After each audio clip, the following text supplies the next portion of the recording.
안녕하세요. 평소 사연을 들으며 함께 욕을 하는 것으로 스트레스를 풀고 있는 애청자입니다. 제게는 철딱서니가 없어도 너무 없던 시누이가 하나 있었는데요. 그 시누이의 일이라면 눈먼 장님이 되어버리는 심오한 남편은 덤이었고요. 도대체 얼마나 눈이 멀어버렸으면 자식까지 있는 제가 이혼을 했을까요? 그 기가 막힌 사연 한번 말씀드려 볼게요. 남편과 저는 결혼한 지 7년이 된 부부였어요. 저희 사이엔 핑크를 너무나도 사랑하던 5살 공주님이 있었죠. 친정은 멀리 있어서 육아를 도와주지 못했습니다. 시댁은 친정보단 가깝긴 했지만 그 어떤 도움도 주지 않던 상황이었어요. 그래서 오롯이 혼자 육아를 했고 딸이 울면 안고 달래며 함께 울곤 했어요. 처음 엄마가 되니 너무나도 힘들고 때론 외롭고 또 때로는 참 무섭더라고요. 사랑하는 딸을 키우며 많이 행복했지만 남편도 저도 둘째는 꿈도 꾸지 않았습니다. 그만큼 많이 힘들었거든요. 아무튼 그렇게 눈물로 키운 딸이 5살이 되던 해 충격적인 소식을 하나 들었습니다.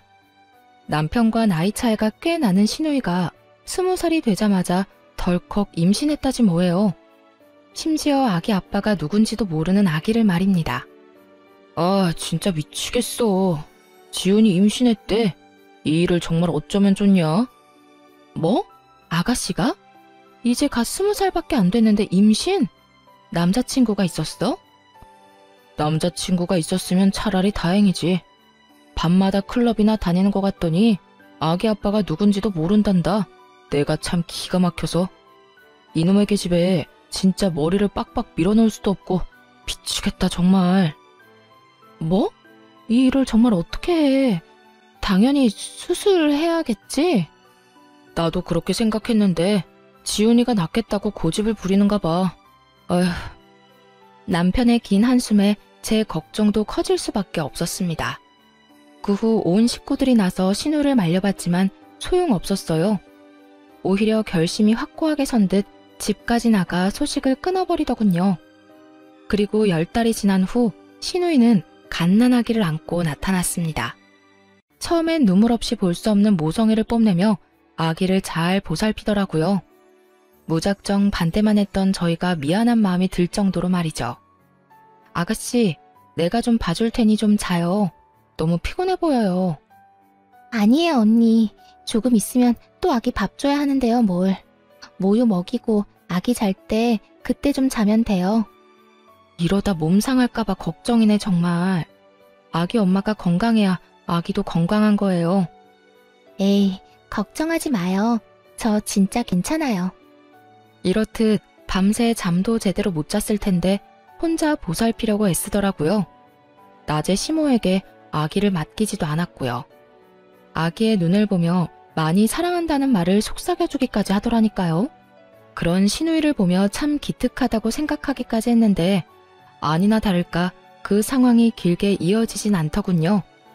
처음엔 한두 번 시모에게 애를 맡기고 외출하는 것 같았어요. 그러다 어느 순간부턴 아예 시모가 애를 전담으로 보살피더라고요. 시누이는 뭐 했냐고요? 밤만 되면 밖에 나갔다가 새벽에 술에 잔뜩 취한 채로 집에 기어왔죠. 어쩌다 몇 번도 아니고 계속이요. 일이 그렇게 되자 너무 힘들었는지 시모가 도움을 요청했어요. 얘, 너 회사 마치고 우리 집에 좀 올 수 있니? 오늘이요?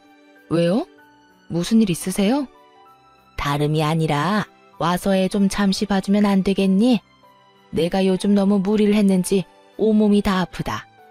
아가씨는 뭐하고 어머님이 그 고생을 하세요? 아가씨, 오늘도 집에 없어요? 어제는 아예 들어오지도 않았다. 그래서 이렇게 너한테까지 연락했잖니.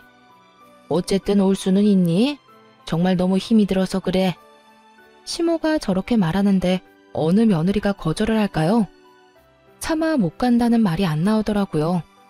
그때까지만 해도 하루 이틀 도와주면 되겠지 하고 생각했어요. 저도 딸을 키우며 혼자 힘들었던 적이 많았으니까요. 그래서 결국 그날 일을 마치고 시댁으로 가 아기를 돌봐주었습니다. 그동안 시모는 밀린 잠을 잤고요. 밤늦게야 아기가 잠들어서 저는 집으로 돌아왔습니다. 그런데 하루 이틀을 넘어 그 생활이 점점 길어졌어요. 일주일 정도 지나자 정말 못할 짓이라는 생각이 들더군요. 이런 힘든 생활이 싫어 둘째도 포기했는데 이게 뭐 하는 짓인가 싶더라고요. 시댁에서 그것도 아가씨 애를 보느라 내 새끼를 제대로 돌보지도 못하다뇨. 심지어 회사 생활에도 지장이 생길 정도였습니다. 더 열받는 건 뭔지 아세요? 아기의 엄마는 밤마다 술 퍼마시고 놀고 새벽에는 잠자기 바쁘다는 거예요. 엄마도 아닌 저는 낮에는 일하고 밤에는 남의 애를 보는데도요. 당연히 그 상황을 달갑게 생각하기란 어려운 일이었죠. 그래서 문제의 그날 도우러 오라며 전화한 시모에게 말해버렸습니다. 더는 못 가겠다고요. 어머님, 앞으로는 이렇게 못 도와드릴 것 같아요. 낮에는 회사 생활, 밤에는 아가씨 애 돌보고 집에 가선 딸 챙기고 집안일해요, 저.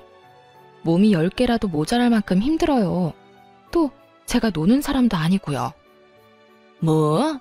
네가 안 오면 나는 어떻게 하니? 너는 젊기라도 하지. 난 이제 다 늙었어.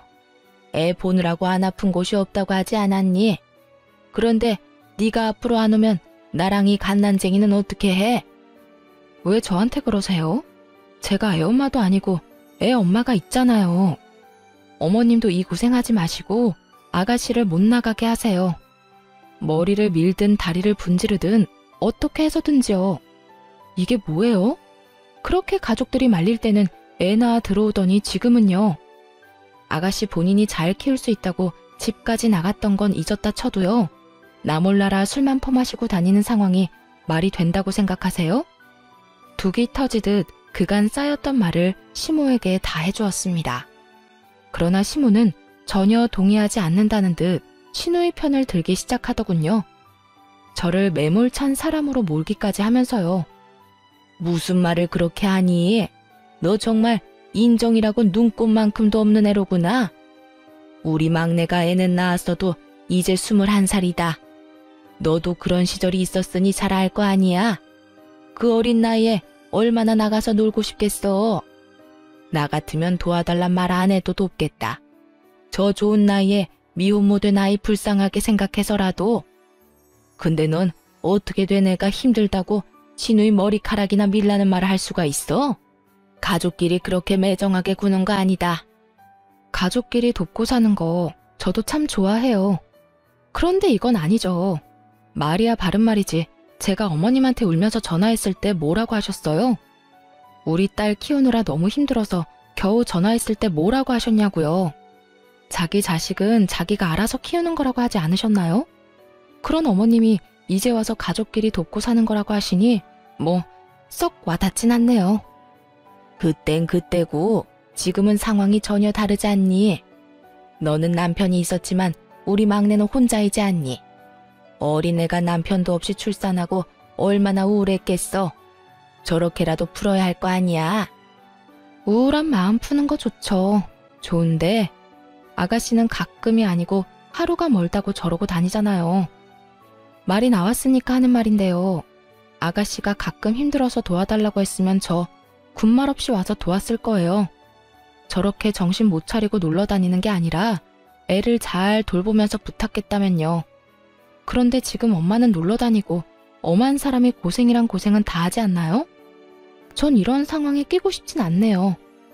시모는 이미 기분이 상할 대로 상했는지 무조건 집으로 오라고 닥달만 해대더군요. 마치 올바른 사고와 판단을 하지 못하는 사람처럼요. 더는 대화가 통하지 않다고 판단해 전화를 끊어버렸어요. 끊기 전에 마지막으로 한 번 더 단호하게 말해주는 건 잊지 않았죠. 넌 그냥 내가 오라고 하면 오고 가라고 하면 가면 되는 게야. 그게 며느리의 도리인 거 모르니? 어쨌든 난 힘들어서 혼자서는 더는 애 못 본다. 오늘 무조건 오거라. 어머님이 뭐라고 하시든 전 못 가요. 아가씨를 못 나가게 만들든 어머님이 독박 육아를 하시든 알아서 하세요. 그리고요, 제가 정말 걱정되어서 한마디만 할게요. 아가씨 저렇게 뒀다가 또 무슨 사고라도 치면 그땐 어떻게 하시려고 그러세요? 저거 나가서 그냥 노는 거 아니에요. 보아하니 밤마다 클럽 가서 술 퍼마시고 남자들이랑 놀고 다니는 것 같던데요. 지금이라도 어머님이 아가씨 잘 잡아줘야 하는 거 아닌가요? 또 큰 사고 치기 전에 주변에서 잘 단속해줘야 하잖아요. 어머님 말대로라면 아가씨가 애는 낳았어도 아직 어린애니까요. 하여튼 잘 생각해보시고 알아서 잘 해결하세요. 전 이만 끊을게요. 그렇게 전화를 끊어버리고 난 후 얼마 지나지 않아 전화가 왔습니다. 발신인은 신우이였어요. 신우이는 제가 전화를 받자마자 득달같이 화를 내기 시작하더라고요. 앞뒤 말 다 생략하고 본인 말만 하는 건 모녀가 똑같았어요. 언니, 정말 이럴 거예요? 나 지금 언니 때문에 중요한 파티도 못 가게 생겼다고요. 오늘은 정말 중요한 날이니까 힘이 들든 말든 당장 와서 아기 좀 봐줘요. 정말이지 잘도 짓거려대더군요. 생각이란 게 손톱만큼이라도 있었으면 그런 말 할 수 없었을 텐데요. 얼마나 당당한지 제가 마치 그 아기의 보모라도 된 기분이 들더군요. 아가씨, 나한테 시간 맡겨놨어요? 아니면 나한테 돈 주면서 애 봐달라고 예약이라도 했어요? 이것도 저것도 아닌데 뭐가 이렇게 뻔뻔해요? 잘 들어요, 아가씨. 난 아가씨 애를 봐줄 의무도 그 책임도 없어요. 그러니까 파티에 가고 싶으면 애를 업고 가든지 해요. 그럴 상황이 안 되면 집에서 곱게 애나 보고 있어요. 뭐라고요? 클럽에 어떻게 애를 데리고 가요? 그리고 뭐? 의무? 책임이라고 했어요? 가족끼리 서로 돕고 살아야 하는 건 의무이고 책임 아닌가요? 오빠하고 결혼했으니 언니는 이제 우리 가족이잖아요. 그러니까 당연히 날 도와야죠. 난 분명히 말했어요. 오늘 열리는 파티 너무 가고 싶어서 오랫동안 공들였던 파티예요. 난 무슨 일 있어도 가야 하니까 언니가 여기 와서 우리 애 봐줘요, 당장. 혹시 그거 아시나요? 너무 화가 나면 온몸에 힘이 들어가서 눈알이 튀어나갈 것 같다는 사실을요. 신우이의 말을 듣고 있는데 정말 눈알이 튀어나가는 줄 알았어요. 그래서 지지 않고 신우이에게 고함을 질러버렸습니다. 제발 정신 좀 차리세요. 내 애도 아니고 아가씨 애라고요. 이렇게 무책임하게 굴려고 몰래 숨어서 애 낳아온 거예요? 클럽이나 다니고 남자랑 어울려 놀면서 애 방치하려고요? 그러려고 몰래 숨어서 낳아온 건 아닐 거 아니에요. 그 파티가 그렇게 중요하면 아가씨 엄마한테나 애 맡기고 나가세요. 나한테 이러지 말고. 제발 정신 좀 차려요.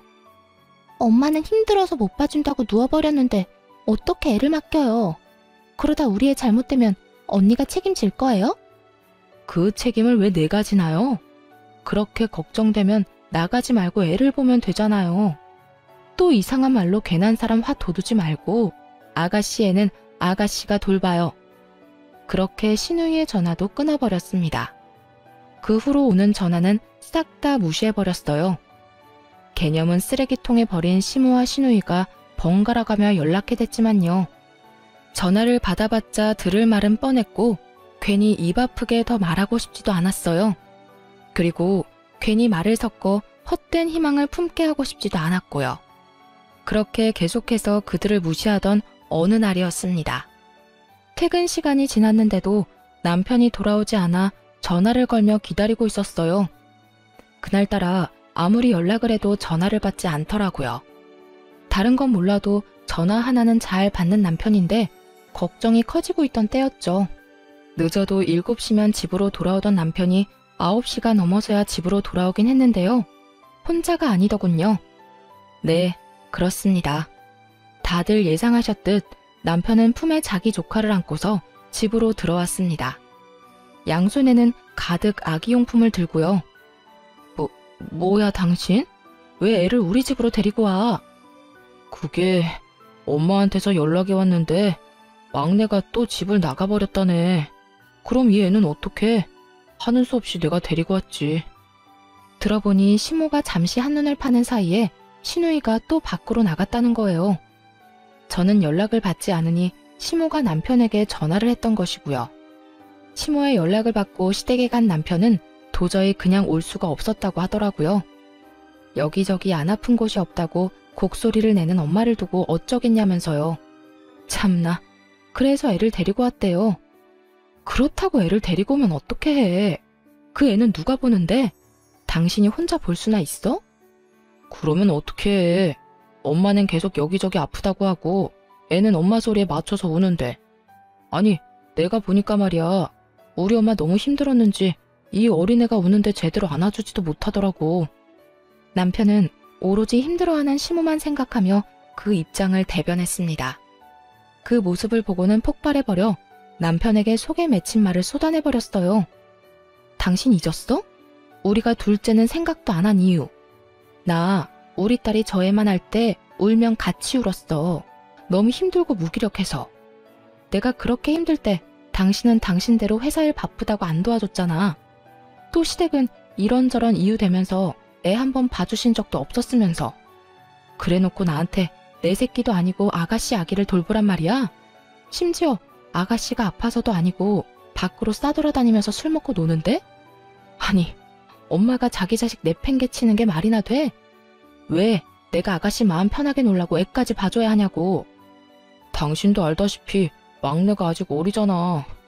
애가 애를 낳았는데 육아를 제대로 할 수나 있겠어? 당신 말대로 당신도 그렇게 힘들어했는데 우리 막내는 오죽하겠냐고. 육아는 힘들고 나가서 놀고 싶을 텐데.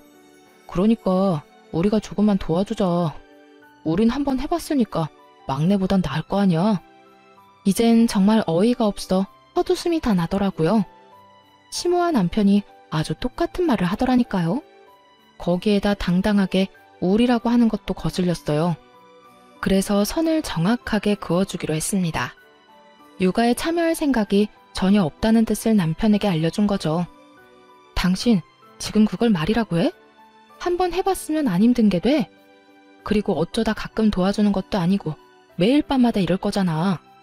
이건 우리가 도맡아서 키우는 거랑 마찬가지라고. 난 절대로 아가씨 애 키울 생각 없으니까 알아서 해. 당신이 데리고 왔으니까 다시 데려다 주든 아니면 돌보든 알아서 하란 말이야. 저는 이게 절대 잠깐이 아닐 것이라고 확신했습니다. 남편은 그저 잠깐 도와주는 것뿐이라고 했지만요. 그래서 더욱 단호하게 봐줄 수 없다고 목 박을 수밖에 없는 상황이었어요. 생각보다 더 단호하게 안 된다고 하자 남편도 기분이 상했나 보더라고요. 잠깐 바닥에 내려놓았던 아기용품을 다시 들며 이렇게 말했으니까요. 아, 됐어. 당신이 못하면 내가 하면 되지. 내가 알아서 다 할 테니까 당신은 신경도 쓰지 마. 그러면 당신이 이렇게 화낼 일도 없는 거 맞지? 절대 도와달란 말 안 할 테니까 당신은 당신 딸이랑 잘 먹고 잘 살아. 무슨 여자가 저렇게 정이 없어? 양심은 시댁에 두고 왔는지 남편은 오히려 화를 내며 안방으로 들어가 버렸습니다. 그러면 누가 후회할까 봐요? 전 남편의 말대로 했습니다. 정말 남편과 아기에게는 일절 신경 쓰지 않고 딸의 방에서 생활하기 시작했어요. 그날부터 남편은 아기와 함께 출퇴근을 했습니다. 출근을 하며 아기를 시댁에 데려다주고 퇴근을 하며 아기를 다시 데리고 오는 거죠. 자신만만하던 시작과 달리 남편은 생각보다 빠르게 지쳐갔습니다. 자기 딸을 키울 때도 육아 참여도가 그리 높지 않았는데 오죽할까요? 하루가 다르게 얼굴은 생기를 잃어갔고 성격은 예민해졌습니다. 그렇게 시조카와 원치 않는 동고동락을 하던 어느 날 일이 터지고야 말았습니다. 그날은 주말이었는데 시조카를 포함해 온 가족이 집에 있었어요. 저는 주방에서 설거지를 하고 있었고 딸은 거실에서 그림을 그렸습니다. 남편은 소파에 앉아 아기를 돌보고 있었죠. 잠시 평화로운 그 순간 갑자기 거실에서 유리 깨지는 소리가 나지 뭐예요? 곧 딸이 우는 소리가 들려왔어요. 화들짝 놀라 거실로 나가보니 우는 딸의 발 아래 유리 파편이 가득하더라고요. 딸의 발가락 끝에서는 피가 나고 있었고요. 평소 저희 집은 딸아이 때문에 유리컵을 쓰지 않는 편이었는데요. 밤새 아기를 보고 피곤했는지 남편이 커피 마신 유리컵을 근처에 올려놓은 거예요. 운 나쁘게도 딸이 컵을 건드려 깨지며 발끝을 조금 다친 것이었고요. 많이 다친 것은 아니었지만 자칫하면 큰 사고로 이어질 수 있는 상황이었습니다. 바닥에 떨어진 유리 파편에 발을 더 베일 수도 있으니까요. 그런데 그 상황에 남편은 무얼 하고 있었는지 아시나요? 조카를 소파에 눕히고 똥기저귀나 갈고 있더라고요.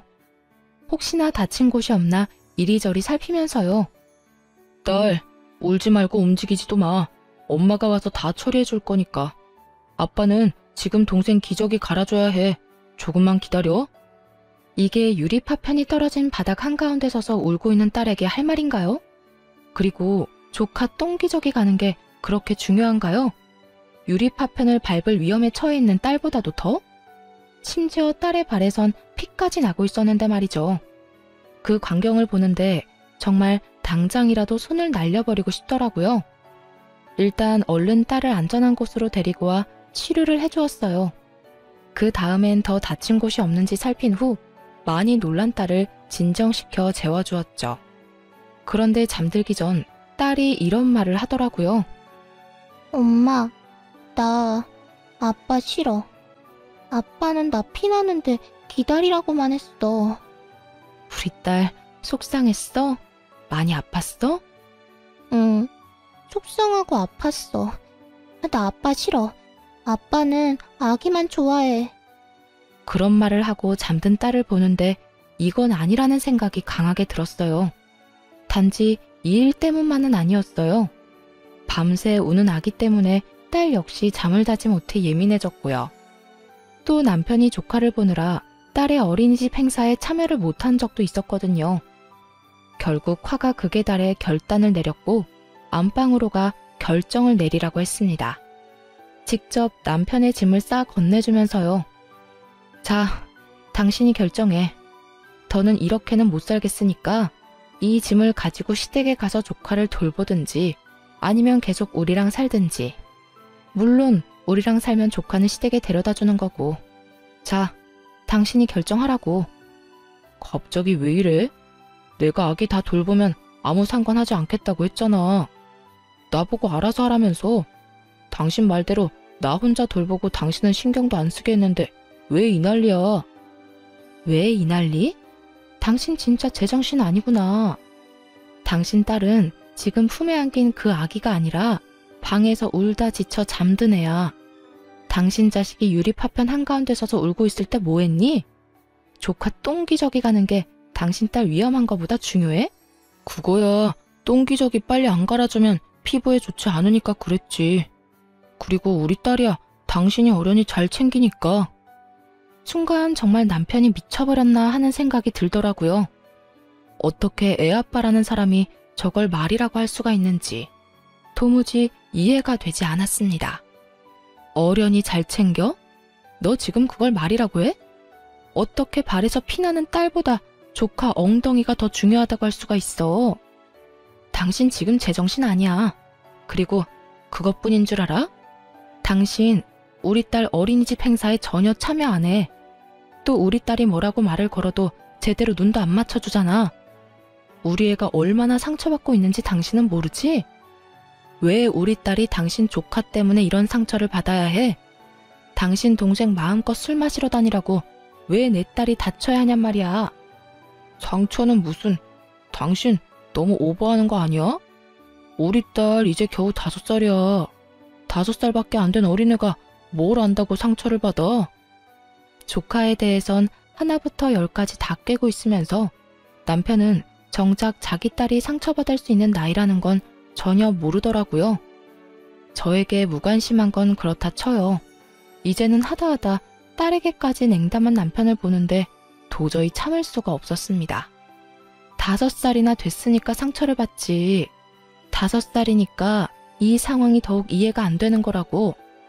아, 됐고 당신이 결정해. 어떻게 할 거야? 난 더는 이렇게 못 산다고 분명히 말했어. 결국 고함을 질러버렸습니다. 남편은 더는 듣고 싶지도 않다는 듯 귀를 틀어막으며 이렇게 말하더라고요. 아, 그래, 알겠어. 내가 그냥 짐 싸들고 나가면 될 거 아니야? 그러니까 당신은 나랑 우리 딸보다 그 애가 더 중요하다 이 말이네? 중요한 게 아니라 애가 불쌍하잖아. 그리고 애만 덜렁 보내면 우리 막내랑 엄마는 또 어떻게 하라고? 애 엄마가 있는데 왜 삼촌이 나서서 이 난리야. 아, 됐어. 나도 당신 필요 없으니까 가려거든 당장 나가. 더는 꼴도 보기 싫으니까 나가라고. 남편은 더 말할 것도 없다는 듯 짐을 챙겨 그대로 나가버렸습니다. 그 순간까지도 딸은 괜찮냐고 걱정도 한마디 안 했어요. 그런 남편의 모습에 오만 정이 떨어지더라고요. 그때 우리 가정에 어떤 미래가 있나 진지하게 생각해봤던 것 같아요. 그려지는 미래에는 안타깝게도 절망뿐이더라고요. 딸의 미래를 생각하면 남편을 잘 구슬려서 살아야 한다 싶다가도 남편을 보면 가정엔 관심도 없는 아빠가 있어봤자 뭐 하나 싶었습니다. 지금도 저딴 식으로 구는데 조카가 커지면 또 어떻겠어요? 더 큰 도움이 필요할 때마다 남편이 어떻게 행동할지는 불보듯 뻔한 일이었죠. 그렇다고 해서 시누이가 정신을 차릴 것 같지는 않았고 시모 역시 중간 역할을 똑바로 해줄 거란 기대는 전혀 없는 상황이었습니다. 그렇게 남편과의 이혼을 진지하게 고민하고 있던 때였어요. 시모가 전화를 하더라고요. 너 집안의 가장을 그런 식으로 내쫓는 거 아니다. 들어보니 네 딸이 그렇게 크게 다친 것도 아니던데. 고작 그런 걸 가지고 이렇게 남편을 쫓아낸다는 게 말이나 되니? 말은 바로 하세요. 제가 쫓아낸 게 아니라 남편 스스로 나간 거고요. 그리고 오늘 일어난 일 하나 가지고 이혼하자고 한 줄 아세요? 남편이 자기 조카만 돌본다고 자식이랑 마누라는 나 몰라라 하면서 살았다고요. 어머님 말대로 한 집안의 가장이라는 사람이요. 가족끼리 돕고 살다 보면 그럴 수도 있는 거지. 넌 하여튼 애 엄마가 어떻게 그렇게까지 매정할 수가 있니? 매정? 지금 매정이라고 했어요? 제가 매정한 거면 이 아가씨는 인간도 아니겠네요. 뭐야? 너 지금 내 딸한테 인간도 아니라고 했니? 그렇잖아요. 이까진 일로 매정하다는 말을 듣는 거면요. 자기 배 아파서 낳은 자식 나 몰라라 하고 밖으로 놔두는 아가씨는요. 그럼 인간도 아닌 거 아닌가요? 아니, 짐승만도 못한 거네요. 짐승들도요, 자기가 낳은 새끼는 지극정성으로 돌봐준다고요. 시모는 할 말이 없었는지 기가 막힌다는 듯 혀를 찼습니다. 그리고 으름장을 놓기 시작하더군요. 말하는 거 하고는 하여튼 남편 필요 없다고 쫓아낸 사람은 너니까 나중에 후회 말아라. 또 아쉽다고 내 아들 찾지나 말고 우린 우리끼리 잘 살 테니 넌 너대로 네 딸이랑 잘 살라는 말이야. 시모의 말을 듣고 있는데 비로소 결심이 서더라고요. 이 정신 나간 집안이랑 연을 끊어야 한다. 그래야 나와 내 딸이 제대로 살 수 있다. 제가 원하는 바네요. 사리 분별 못하고 오로지 엄마랑 동생만 챙기는 남편, 저도 필요 없어요. 아들이나 잘 데리고 사세요. 누군 그딴 남편 필요해서 같이 산 줄 아세요? 지금까지 전혀 도움도 되지도 않았고 앞으로도 도움될 일 없을 것 같거든요. 나중에 아들 좀 데리고 가란 전화나 하지 마세요. 그대로 전화를 끊어버리고 하나둘씩 이혼 준비를 하기 시작했습니다. 그런데 딸과 행복하게 지내는 와중 시누이에게 전화가 왔습니다. 당장 병원으로 오라고요. 새벽녘에 갑자기 전후 사정 설명도 없었습니다. 그저 다급한 목소리로 병원으로 오라고 하곤 끊겨버린 전화에 많이 놀랐죠. 결국 가까이 살던 친한 언니에게 딸을 맡기고 병원으로 갔어요. 그리고 도착해서야 시조카가 열이 심하게 나 병원에 왔다는 걸 알게 되었어요. 병원으로 오는 내내 최악의 상황도 상상했던 터라 놀란 가슴을 진정시켰죠. 그런데 시누이가 다가오더니 다짜고짜 손을 올리는 것이 아니겠어요? 화가 많이 난 듯한 시누이가 씩씩거리며 뭐라 했는 줄 아세요? 정말 가관이었어요. 이제 속이 편해요? 내 아들이 저렇게 아프니까 속이 편하냐고. 이게 다 너 때문이야. 네가 잘 돌봐주기만 했어도 저렇게 아플 일은 없었을 거라고. 시누이는 자기 아들이 감기에 걸려 열이 나는 것까지 제 탓으로 돌렸습니다. 그런 시누이에게 제가 받은 그대로 돌려주며 말했어요. 야, 이게 왜 다 내 탓이야? 내가 웬만하면 네 인생이 불쌍해서 참아보려고 했는데 말이야. 보자 하니까 이게 선을 넘네. 네가 덜컥 임신까지 하고 책임지지도 못하면서 애를 낳아서 이렇게 된 거잖아. 게다가 제대로 돌보지도 않았으면서 뭐? 잘못은 하나부터 열까지 자기가 다 해놓고 어디서 책임전가야? 지금 상황이 어떤 줄이나 알아? 너 하나 때문에 나랑 네 오빠 이혼하게 생겼어. 알고 있냐고. 고함을 지르며 현실을 말해줬지만 신우이는 들리지도 않는 사람 같았어요. 그저 자기의 붉어진 뺨을 어루만지며 왜 때리냐고 소리만 지르더라고요. 지금 나 때렸니? 네가 뭔데 나한테 이딴 짓을 해? 네가 뭔데? 너는 때려도 되고 난 하면 안 돼? 이딴 취급을 받고 싶지 않았으면 네가 똑바로 살았어야지. 행동은 개차반으로 해놓고 대우는 또 기빈 대우를 받고 싶어? 야, 그건 도둑년 심보야. 하긴 밤낮으로 남자랑 논다고 정신이 나갔는데 예의 도리를 알기나 하겠니? 딱 한마디만 더 할게. 네 아들이 저렇게 아픈 건 나 때문이 아니고 너 때문이야. 네가 아들은 나 몰라라 하고 밖으로 나다녀서 그런 거라고. 그러니까 누굴 탓하지 말고 정신 나간 네 탓을 해. 알겠어? 그렇게 신우이와 제가 언성을 높이고 싸우니 남편이 득달같이 다가왔습니다. 혹시나 했지만 역시나 신우이 편을 들고 나서더군요. 그 모습을 보는데 이혼은 정말 탁월한 결정이었다 싶었어요. 당신 지금 내 동생 때렸어? 당신이 뭔데 내 동생한테 손을 대? 미쳤어? 제정신 아니지? 제정신 아닌 사람이 누군데 이 난리야. 그리고 내가 먼저 맞는 건 못 봤니? 한참 어린 신우이가 때리는데 맞고만 있어야 정상인 거야?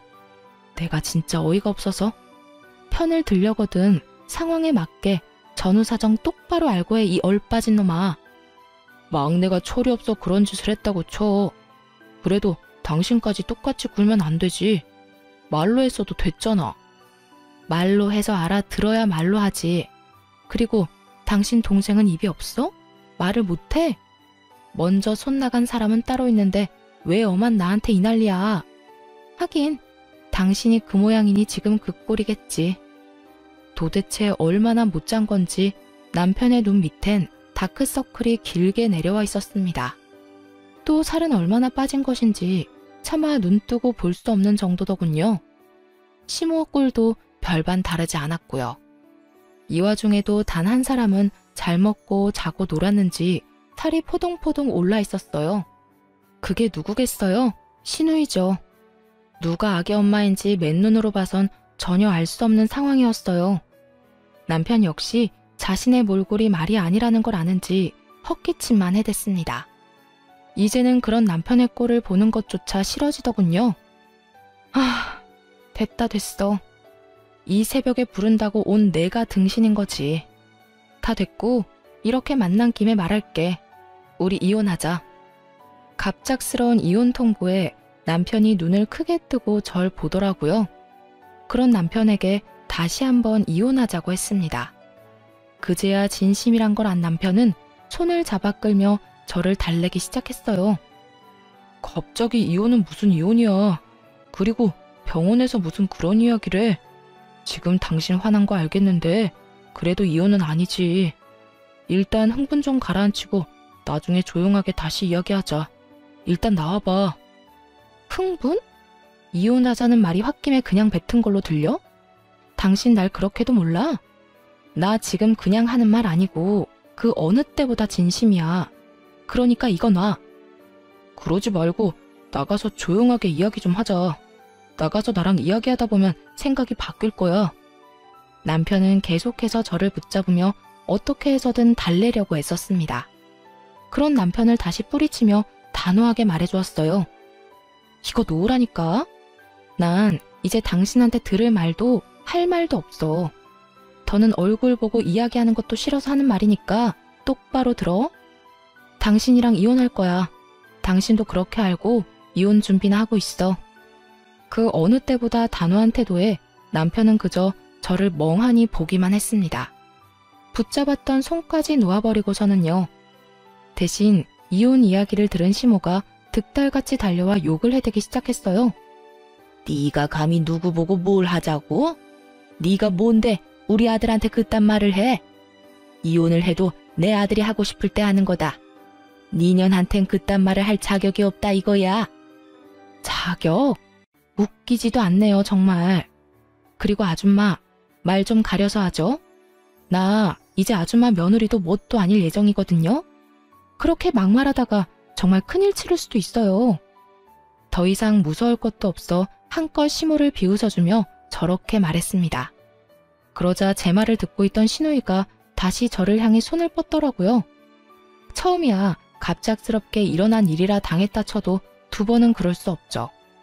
빠르게 시누이 손을 낚아채 있는 힘껏 밀어버리며 이렇게 말해주었습니다. 야, 네 자식은 네가 키워. 밤마다 술 먹고 클럽 다니다가 20대 초반에 미혼모 된 걸로는 모자랐니? 너 계속 그러고 다니면 너 혼자 망하는 게 아니야. 네 식구들까지 다 같이 망하는 거야. 알겠어? 너 하나 때문에 지금 네 오빠 이혼당하는 거 이게 끝일 거라 생각하지. 이게 시작이야. 앞으로도 네가 정신 못 차리고 그 모양 그 꼴로 살면 이제 네 집안 망하는 거 시간 문제라고. 그간의 정을 생각해서 하는 말이니까 잘 새겨들어. 이렇게 말하니 바닥에 고꾸라져 있던 시누이가 눈을 뒤집고 고함을 질렀습니다. 너 지금 말 다 했어? 나 미혼모라고 무시하는 거야? 내가 사는 꼴이 뭐가 어떻다고 네가 감히 나한테 그딴 말을 해. 내가 뭐 얼마나 잘못했다고. 애 있는 엄만 놀지도 못해? 애 있는 엄마도 사람이야. 누가 애 있는 엄마는 사람도 아니라고 했니? 애 있는 엄마가 노는 게 문제는 아니지. 근데 너처럼 애를 다른 사람 손에 맡기고 술 퍼마시고 다니는 건 문제지. 몇 번을 말했는데 아직도 그걸 모르면 어쩌자는 거야? 난 분명 말했어. 지금이라도 정신 차리고 똑바로 살아. 네 인생뿐만 아니라 네 가족들 인생까지 망치기 싫으면. 결국 시누이는 대성통곡을 하기 시작했습니다. 그러자 남편과 시모가 나서서 저에게 따지더군요. 당신은 무슨 말을 그렇게 해? 우리 막내 인생이 망가지기라도 했으면 좋겠어? 그러게 말이다. 너 아주 내 딸 인생 망치라고 고사라도 지내겠구나. 이혼을 하려거든 곱게 해. 괜한 악담이나 퍼붓지 말고. 내 말이 그저 악담이라고 생각하는 거야? 진짜 아니라다. 다시 한번 말하는데 동생 관리, 딸 관리나 똑바로 하세요. 다들 그때 가서 후회하지 말고 제발. 이렇게 말하고 남편과 시모가 뭐라고 하든 말든 뒤돌아 집으로 왔습니다. 그 후 이혼은 착착 진행되었어요. 남편, 시모, 시누이 세 사람 모두에게 위자료를 청구했어요. 다행히 재산 분할까지 유리하게 받고 이혼할 수 있었습니다. 물론 양육권도 제가 가지고 왔고요. 전 남편은 이혼도 당하고 딸의 양육권도 지키지 못한 채 그저 돈만 다 털렸죠. 그렇게 이혼을 하고 난 후 전 남편의 몰골은 점점 망가져 갔습니다. 딸이 아빠를 가끔 보고 싶어해 만났는데 그때마다 엉망이더라고요. 마지막으로 전 남편을 본 날엔 아주 가관이었어요. 핏기 하나 없는 얼굴, 툭 건드리면 쓰러질 것 같은 몰골. 그런 꼴을 하고서는 이렇게 말하더군요. 당신 말이 다 맞았어. 이러다 우리 집 송두리째 무너지게 생겼어. 뭐? 그게 무슨 말이야? 그게 막내 또 임신했대. 애 두고 밤마다 나가서 술 먹고 클럽 다니는 것 같더니 또 임신을 해버렸대. 아빠는 또 누군지 모른다고 하고 거기에다 이번에도 낳는다고 우기고 있어. 들어보니 그 정신 나간 전 시누이가 또 임신을 했다는 거예요. 예전과 똑같이 애 아빠는 누군지도 모르고요. 그런 주제에 뱃속의 아기를 또 낳겠다고 우기고 있다고 하더군요. 첫째 아들도 똑바로 돌보지 않으면서요. 그 말을 듣는데 놀랍지도 않더라고요. 밤마다 나가서 노는 시누이를 말리지도 않고 온 시부가 도와주잖아요. 당연히 그런 일이 또 일어나고도 남을 상황 아니었나요? 그러게 내가 진작 당신 동생 단속 똑바로 하라고 했지? 그때 당신이 나한테 뭐라고 했어? 악담하지 말라고? 지금 이런데도 그저 악담이었다고 생각해? 당신 말이 다 맞았어. 당장 첫째도 제대로 안 보는 애가 둘째를 낳겠다고 우겨대는데 나 내 동생이지만 이제는 무섭기까지 해. 아 진짜 어떻게 해야 할지 모르겠어. 그때 당신 말을 들었으면 이렇게까지 되지 않았을 텐데. 하소연하며 우는 남편을 보는데 안타깝기는커녕 한심하기 그지없더라고요. 그렇게 싸고 돌 때는 언제고 이제 와서 저렇게 울고불고 후회하다니요. 소 잃고 외양간 고친다고 한들 달라질 건 하나 없으니까요. 그렇게 한참 눈물을 짜내던 남편이 급하게 제 눈치를 살폈습니다. 뭔가 수상하다 싶었는데 이상한 헛소리를 짓거리기 시작하더군요. 당신 말대로 나 이제 그냥 내 인생만 생각하면서 살려고. 막내 일에는 상관도 안 할 거야. 그래서 하는 말인데 우리 다시 재결합하면 안 될까? 우리 딸 언제까지 아빠 없이 지내게 할 수는 없잖아. 뭐? 너 지금 재결합이라고 했니? 너 힘들어지니까 재결합을 하자고? 미쳤어? 아니, 나 힘든 건 둘째치고 우리 딸 생각해서 하는 말이지. 당신은 우리 딸 불쌍하지도 않아? 전 남편은 딸을 핑계로 내세우며 재결합을 요구했습니다. 정말 웃음만 나오더라고요. 이전의 일은 기억도 못하는 듯 했죠. 그렇게 딸을 생각하는 사람이 여동생의 자식을 키우느라 이혼당했다는 거요. 그렇게 딸 걱정한다는 사람이 뒤도 돌아보지 않고 이혼했니? 사는 게 지옥 같으니까 이제 와서 우리가 아쉬워? 혹시 해서 하는 말인데 우리한테 도망쳐올 생각은 하지도 마. 알겠어? 무슨 말을 그렇게 하냐? 난 진짜 당신이랑 우리 딸 걱정되어서 하는 말이라고. 내 진심을 그런 식으로 왜곡하면 내가 섭섭하지. 뻔뻔함이 정말 하늘을 찌르겠더라고요. 더는 이런 인간과 대화를 나눌 필요가 없다는 생각이 들었어요.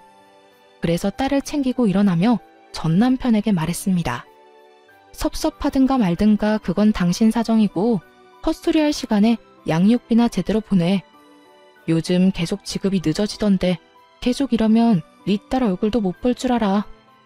그까짓 양육비 잘 보내면 될 거 아니야. 얼마 되지도 않는 돈 가지고 독촉하기는. 나라고 당신이 좋아서 재결합하자고 한 줄 알아? 다 내 딸을 위해서 그런 거지. 아, 그거 참 다행이네. 당신 말대로 딸을 위하는 거면 양육비나 제대로 보내. 재결합 같은 헛소리 하지 말고. 그래도 딸이 걱정되면 양육비를 더 줘도 좋고. 그 말을 끝으로 딸을 데리고 집으로 돌아왔습니다. 그 뒤론 전 남편에게서 온 연락은 없었습니다. 양육비도 들어오지 않아 문제이기는 했지만요. 들리는 소문에 의하면 남편은 연락처를 바꾸고 지방으로 갔다고 하더라고요. 전 시모 소식도 함께 들려왔어요. 든든한 조력자였던 아들이 그렇게 잠적해버리자 태도를 바꿨다고요. 혼자선 감당이 되지 않았는지 집 하나를 팔아 작은 방을 얻어주었답니다. 그러고는 전 시누이에게 이렇게 말했대요. 더 애를 낳든 말든 네 자식 데리고 앞으로 알아서 살라고요. 그 후에는 모녀의 연을 끊다시피 하고 연락도 받지 않는 상태라고 하더군요. 이사간 집 주소조차 알려주지 않는다나요? 상황이 그렇게 되자 전 시누이는 뻔뻔하게도 도와달라고 연락해 왔습니다. 언니, 잘 지냈어요? 이제 와서 왜 이래? 듣자 하니 상황이 좋지 않던데 도움을 구하려고 연락한 건 아니지 설마? 그게 맞아요. 언니, 나 좀 도와주면 안 돼요? 혼자 애를 보려고 하니까 너무 힘들어요. 애정을 생각해서 좀 도와주면 안 될까요? 임신을 해서 입덧도 심하고 애는 계속 울고 이러다 미칠 것 같아요. 야, 미치려면 혼자 미쳐. 어디 애먼 사람까지 미치게 만들려고 수작질이야? 네가 저지른 일은 네가 알아서 해결하고 다신 연락도 하지 마. 언니, 그러지 말고 제발 잠시만 우리 애 좀 봐주세요. 네? 너 같으면 네 애를 봐주고 싶겠어? 너 때문에 내 가정이 이렇게 망가졌는데 헛소리 하지 말고 다신 연락도 하지 마. 전화를 끊기 전 입에 담기 힘든 험한 말을 한 바가지 해줬어요. 차마 사연엔 다 쓰지 못했지만요. 그 뒤론 연락도 하지 못하게 차단을 해버렸고요. 그런데 정말 웃기지 않나요? 제 조언은 콧방귀를 끼고 싸고 돌며 막말로 몰아가더니 결국 이게 뭐예요? 실제로 제 말대로 되니 나몰라라 하고 다 도망갔잖아요. 아무튼 저는 모든 인연을 정리하고 딸과 함께 행복하게 잘 지내는 중입니다. 5살이던 딸은 이제 초등학생이 되었어요. 전 딸의 학교 근처에 작은 카페를 차려 딸 뒷바라지와 일, 둘 다 잘하고 있고요. 대박이 난 카페는 아니지만 자리가 좋아 꾸준히 손님이 있는 편이에요. 그 덕에 생활하는 데는 큰 어려움이 없습니다. 딸이 하고 싶다는 것들은 웬만하면 다 하게 해주며 지내고 있어요. 지금 가장 만족스러운 점은 단연 혼자서도 딸을 잘 케어할 수 있다는 점이에요. 딸에게 무슨 일이 생기면 언제든 가게 문을 잠시 닫고 갈 수 있으니까요. 싱글맘인 저에겐 카페는 더없이 좋은 직장이죠. 물론 딸이 가끔 아빠 이야기를 꺼내긴 합니다. 하지만 보고 싶거나 그리운 마음은 아니라고 하더라고요. 그런 말을 들을 때면 마음이 찢어지게 아프긴 하지만 아파하는 만큼 더 사랑으로 보살피려고 합니다. 그러면 딸의 외로움과 아픔도 옅어지는 날이 오겠죠? 앞으로도 지금처럼 딸과 함께 잘 살아가 보려고요. 이로써 저의 긴 사연도 끝이 났네요. 함께 해주셔서 감사합니다.